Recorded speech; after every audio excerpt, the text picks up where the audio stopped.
கிறிஸ்துவின் கிறிஸ்தவம், இது வாழ்வின் வழி. Christianity of Christ. This is the way of life.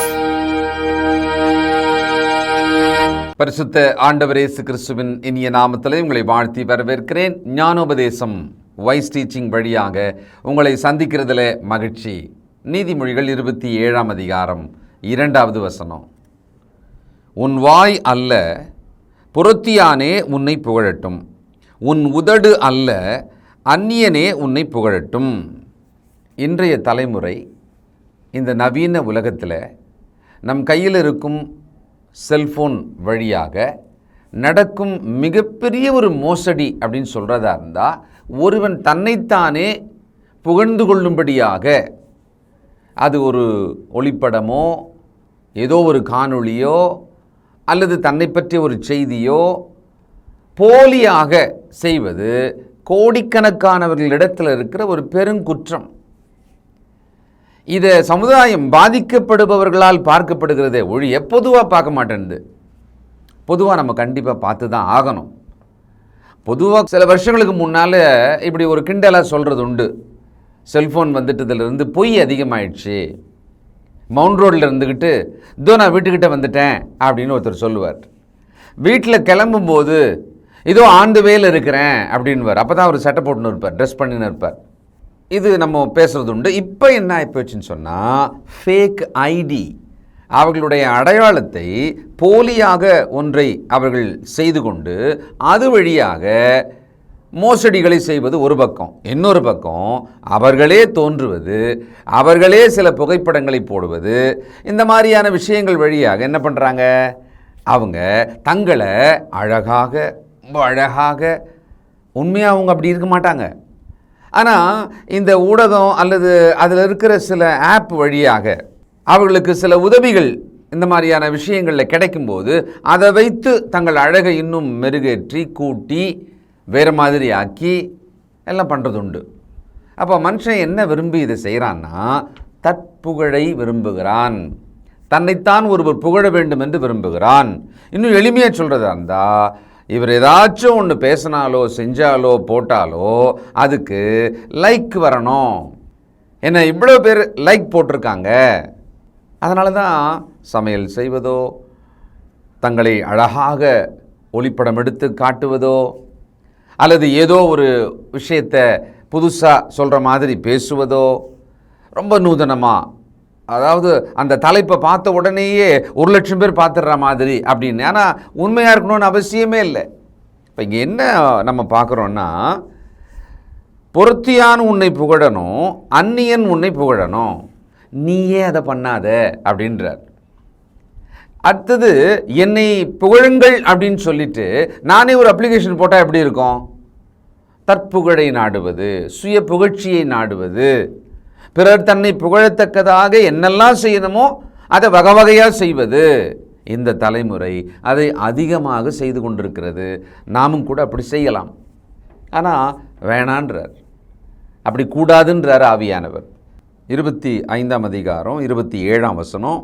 தேனை மிகுதியாய் உண்பது நல்லதல்ல, தற்புகழை நாடுவதும் புகழல்ல. தற்புகழை நாடுவது புகழே கிடையாதுன்றார். அதுக்கு வேற பேர் தான் வைக்கணும். அந்த தற்புகழ் அப்படின்னு சொல்லி ஒருத்தன் நாடுகிறான். அவன் எப்படி நாடுறான்னா, தேன் நல்ல சுவையானது, வாயில் அப்படி தொட்டுட்டு பார்த்தாலே போதும், அந்த தேனோட சுவை மீண்டும் நம்மை சுண்டி இழுக்கும். ஆனால் அதை அதிகமாக உண்பது நல்லதல்ல. அந்த மாதிரி தான் தற்புகழை நாடுவது புகழ் அல்ல. இன்றைக்கெல்லாம் விலை கொடுத்து பட்டங்களை வாங்குகிறார்கள், விலை கொடுத்து விருதுகளை வாங்குகிறார்கள், விலை கொடுத்து தேசிய அளவில் ஏன் உலக அளவிலே கூட தங்களுக்கான புகழ்ச்சியை வாங்குகிறாங்க. எல்லாமே விலையாயிடுச்சு. இப்போ 100களிலிருந்து தொடங்கி கோடிகள் வரைக்கும் நீங்கள் செலவு செய்வீர்களானால் உங்கள் புகழ்ச்சியை விலைக்கு வாங்கலாம். தற்புகழை நாடுவது, நீங்களாகவே நாடி தேடி போவது, அது புகழே கிடையாது. அதில் பிரச்சனை வரும். வெறும் புகழ் கிடையாதுன்றதோட மட்டும் முடியறதில்லை. அதனாலே பல பிரச்சனைகளை நாமும் வர வச்சுக்குவோம் நம்முடைய வாழ்க்கைக்குள்ளே. பல பிரச்சனைகளை அதோடு சேர்த்து நம்முடைய வாழ்க்கைக்குள்ளே கொண்டு வந்துடுவோம், நமக்கே தெரியாது. தானியேல் 4ஆம் அதிகாரம் 29 முதல் 12 மாதம் சென்ற பின்பு ராஜா பாபிலோன் ராஜ்யத்தின் அரமனையின் மேல் உலாவிக் கொண்டிருக்கும்போது, இது என் வல்லமையின் பராக்கிரமத்தினால் என் மகிமை பிரதாபத்துக்கென்று ராஜ்யத்துக்கு அரமனையாக நான் கட்டின மகா பாபிலோன் அல்லவா என்று சொன்னான். இந்த வார்த்தை ராஜாவின் வாயில் இருக்கும்போதே வானத்திலிருந்து ஒரு சத்தம் உண்டாகி, ராஜாவாகிய நேபுகாத் நேச்சாரே, ராஜ்யபாரம் உன்னை விட்டு நீங்கிற்று. மனுஷரை நின்று தள்ளப்படுவாய், வெளியின் மிருகங்களோடே சஞ்சரிப்பாய், மாடுகளைப் போல் புல்லை மேய்வாய். இப்படியே உன்னதமானவர் மனுஷனுடைய ராஜ்யத்தில் ஆளுகை செய்து தமக்கு சித்தமாயிருக்கிறவனுக்கு அதை கொடுக்கிறார் என்பதை நீ அறிந்து கொள்ளு மட்டும் 7 காலங்கள் உன்மேல் கடந்து போகும் என்று உனக்கு சொல்லப்படுகிறது என்று விளம்பினது.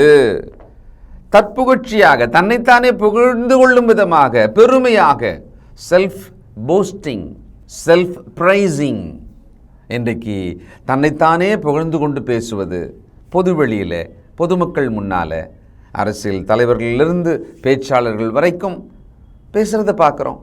பெண்கள் தங்களை பற்றி தாங்கள் பெருமையாக பேசுவதை பார்க்கிறோம். தங்களை மிக பெருமையாக ஒருவர் பேச வேண்டும் என்று அதற்காக இவர்கள் ஒப்பனை செய்து கொள்வதை பார்க்கிறோம். மேம்பூச்சாக அவர்கள் நடப்பதை பார்க்கிறோம். தேவன் அதை எவ்வளவு தூரத்துக்கு கவனித்து பார்த்து அதுக்கான ஒரு பனிஷ்மெண்ட்டை கொடுக்குறாருன்னு பாருங்களேன். ஒரு மனிதனாக கூட அவன் சாதாரணமாக இருக்க முடியாத அளவுக்கு புல்லை மேய்கிற மாடு போல கீழே தள்ளி விட்டுறாராம். இதில் என்ன தெரியுதுன்னா, தேவ சாயலாகவும் தேவ ரூபத்தின்படியும் படைக்கப்பட்ட அந்த மனிதன் அந்நிய தேவர்கள் பின்னாலே போயிட்ட ஒரு ஆள் தான் அவன். அப்படி தான் இருக்கிறான். ஜீவனுள்ள தேவனை பற்றி அவனுக்கு தெரியவே தெரியாது. ஆனால் அவனுக்குள்ளே எழுந்த இந்த பெருமையான தற்புகழ்ச்சியான எண்ணமும் வாயிலிருந்து அது அறிக்கையாக வெளியே வந்த பிறகு தேவன் அவனுக்கு இவ்வளோ பெரிய ஒரு பனிஷ்மெண்ட்டை கொடுத்து கீழான நிலைக்கு தள்ளி விட்டுறார். இப்போ என்ன தெரியுது? தற்புகழ்ச்சி நம்மை உயர்த்துவதற்கு பதிலாக தாழ்த்தி விட்டுடும். ஏன்னா அது புகழே அல்லன்னு தானே ஆவியானவர் சொல்கிறாரு. அந்நியர்கள் நம்மளை பார்த்து, ஓ இவங்க இப்படிப்பட்டவங்க, உண்மையாகவே இவங்க இப்படிப்பட்டவங்க அப்படின்னு சொல்லி நம்மளை புகழட்டும். அதில் ஒன்றும் தப்பு கிடையாது. புண்ணியம் எதுவோ புகழ் எதுவோ அதை நாடுங்கள் என்று ஆவியானவர் ரொம்ப தெளிவாக கிறிஸ்தவர்களுக்கு சொல்கிறாரு. ஆனால் அது எப்படி இருக்கணும்னா, நீதியான வழியிலே நியாயமாக இருக்கணும். நானாக தேடி போய் எனக்கு ஒரு சர்டிஃபிகேட் கொடுங்க அப்படின்னு கேட்கக்கூடாது, எனக்கு ஒரு விருது கொடுங்க அப்படின்னு நம்ம விலைக்கு வாங்கக்கூடாது. அப்போஸ்தலர் நடபடிகள் 12ஆம் அதிகாரம் 21 குறித்த நாளிலே ஏரோது ராஜவஸ்திரம் தரித்து கொண்டு சிங்காசனத்தின் மேல் உட்கார்ந்து அவர்களுக்கு பிரசங்கம் பண்ணினான். அப்பொழுது ஜனங்கள், இது மனுஷ சத்தம் அல்ல, இது தேவ சத்தம் என்று ஆர்ப்பரித்தார்கள். அவன் தேவனுக்கு மகிமையை செலுத்தாதபடியால் உடனே கர்த்தருடைய தூதன் அவனை அடித்தான். அவன் புழுபுழுத்து இறந்தான். தேவ வசனம் வளர்ந்து பெருகிற்று. ஏரோது ராஜாவை பற்றி, அங்கே பாபிலோனின் நேபுகாத் நேச்சாரை பற்றி பார்த்தோம். பொதுவாக ஒரு ராஜானாலே அவர் புகழ்ச்சிக்குரியவராக இருப்பார். அவரை எல்லாருமே வந்து புகழ்வாங்க, புகழ்ந்து பேசுவாங்க. அவரும் தன்னுடைய புகழ்ச்சியை எடுத்து சொல்லுவார் தான். ஆனால் நமக்கு உதாரணம் இங்கே 2 இடத்துலையுமே ஒரு ராஜாவாகவே இருந்தாலும் கூட அவன் தற்புகழ்ச்சியாக தன்னை நினைத்தாலோ பேசினாலோ அது கண்டிக்கப்படத்தக்கதாக பார்க்கிறோம். அங்கேயும் கீழ்நிலைக்கு தள்ளி விட்டுட்டாரு, இங்கே புழுபுழுத்து சாகடித்து விட்டார். அவன் அந்த நேரத்தில் தேவனை மகிமைப்படுத்துவதற்கு பதிலாக அந்த புகழ்ச்சியை தன் புகழ்ச்சியாக அவன் மிக பெருமையாக எண்ணினான், கர்வமாக மேட்டிமையாக அவன் எண்ணினான். அங்கே தான் அந்த மேட்டிமைக்கு தான் அங்கே அடி விழுந்தது. இன்றைக்கு ஊடகத்தின் வழியாக நம்மை பற்றி நமக்கு புகழ்ச்சி உண்டாக வேண்டும் என்று சொல்லி ஒரு தீவிர தேடலில் இருக்கிறோமா, மனநோய் போல இன்றைக்கி பிள்ளைகள் மாறி இருக்காங்க. அவங்களுக்கு லைக் வரணும், தங்களை பாராட்டிடணும், தங்களுக்கு ஒரு புகழ்ச்சியான வார்த்தையை எப்பவுமே சொல்லணும். ஒரு சிறிய அளவுக்கு கூட இகழ்ந்து சொல்லிடக்கூடாது, குறை சொல்லிடக்கூடாது. ஒரு சின்ன குறை சொல்லிட்டா கூட தற்கொலை பண்ணுற அளவுக்கு இன்னைக்கு மன நோயாளிகளாக இந்த தலைமுறை பிள்ளைகள் இருக்கிறத பார்க்கிறோம். ஒரு வார்த்தை சொல்லிட்ட உடனே அவர்கள் தற்கொலை பண்ணிக்கிறாங்களே. தற்புகழ்ச்சியை நாடி அதனாலே தற்கொலை செய்து கொள்ளுகிற அளவுக்கு அது தள்ளிவிடுகிறதுன்றத நிச்சயமாக நாம் உணரணும். இந்த மாதிரி தவறு நாம் செய்து கொண்டிருந்தால் திருந்தணும். அந்நியர்கள், அயலார்கள், மற்றவர்கள் நம்ம பார்த்து, நம்முடைய நடக்கையை பார்த்து, அந்த செயலின் முடிவை பார்த்து நம்மை புகழட்டும்.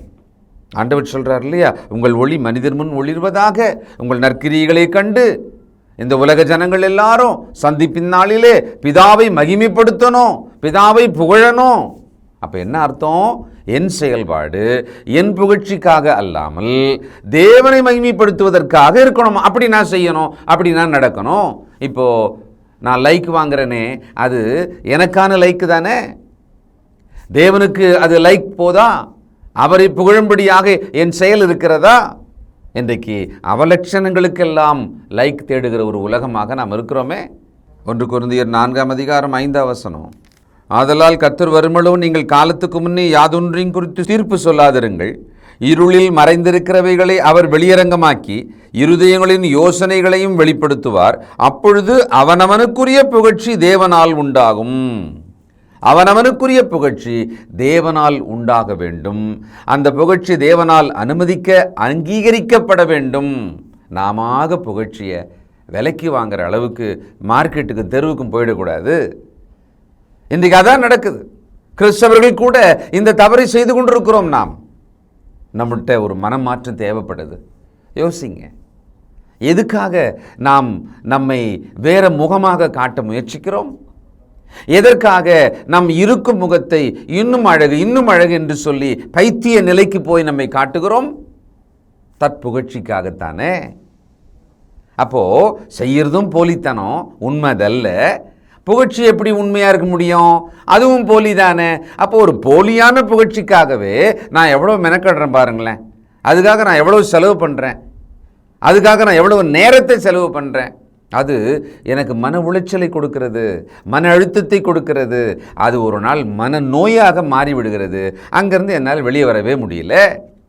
அதோடு கூட மட்டுமல்லாமல் இந்த தற்புகழ்ச்சி நாடுகிற அந்த மனப்போக்கானது எனக்குள்ளே பலவிதமான பலவீனங்களை உண்டாக்குகிறது. பல கோணங்களில் என் வாழ்க்கையை அது பாதிக்கிறது. நேர்மையாக உண்மையாக நடக்க முடியாத ஆளாக நான் போயிடுறேன். நல்லா சொல்லிங்க, ரொம்ப முக்கியமான விஷயத்தை நான் பேசிகிட்டு இருக்கேன். கலாத்தியர் 5:26 வீண் புகழ்ச்சியை விரும்பாமலும் ஒருவரையொருவர் கோபமூட்டாமலும் ஒருவர் மேல் ஒருவர் பொறாமை கொள்ளாமலும் இருக்க கடவோம். ஆவிக்குரிய கனி உள்ளவர்களாக நாம் இருக்க வேண்டும். ஆவியின் கனி நிறைந்தவர்களாக இருக்க வேண்டும். வீண் புகழ்ச்சியை விரும்ப வேண்டாம். உள்ளதை உள்ளதென்றும் இல்லதை இல்லதென்றும் நாம் நம்மை வெளிப்படுத்தினால் போதும், பேசினால் போதும். இந்த மாயைக்குள்ளே போய் சிக்கிட்டோன்னு வச்சுக்கோங்களேன். தற்புகழ்ச்சியை தேடுகிற அந்த மாயையானது நம்மை போலியான புகழ்ச்சிக்குள்ளே மொத்தமாக மூடி அழிச்சிடும் நம்மளை. இந்த போலி புகழ்ச்சிக்குள்ளே போகிறவர்கள் கெட்டு போகிறார்கள். தயவுசெய்து வாலிப பிள்ளைங்க குறிப்பாக கவனிங்க. நீங்கள் எந்த மாதிரியான ஒரு லைக்கை விரும்புகிறீங்க? எதை செய்து அந்த லைக்கை விரும்புகிறீங்க? ஒரு புகழ்ச்சி தானே. நம்மளை புகழ்ந்து சொன்னால் நமக்கு ஒரு பெருமிதமாக இருக்குல்ல, சந்தோஷமாக இருக்குல்ல. நம்ம அப்படி இல்லை, சும்மாவாவது ஒருத்தர் சொன்னால் கூட நமக்கு ரொம்ப சந்தோஷப்பட்டுறோமா இல்லையா? அதை அப்படியே தேட ஆரம்பித்தோம்னா, அது பின்னாலேயே நம்முடைய மனமும் ஓட ஆரம்பிச்சதுன்னா, அது நம்மளை ஒரு தவறான பாதையில் வழிநடத்தின்னு போயிடும். மொத்தமாக நாம் ஒரு போலி மனிதராகவே உருவாக ஆரம்பிச்சிருவோம். அதை நம்மளால் விட்டுட்டு கீழே இறங்க முடியாது. அப்புறம் தயவுசெய்து மனம் திரும்பணும். ஜெபம் செய்வோம்.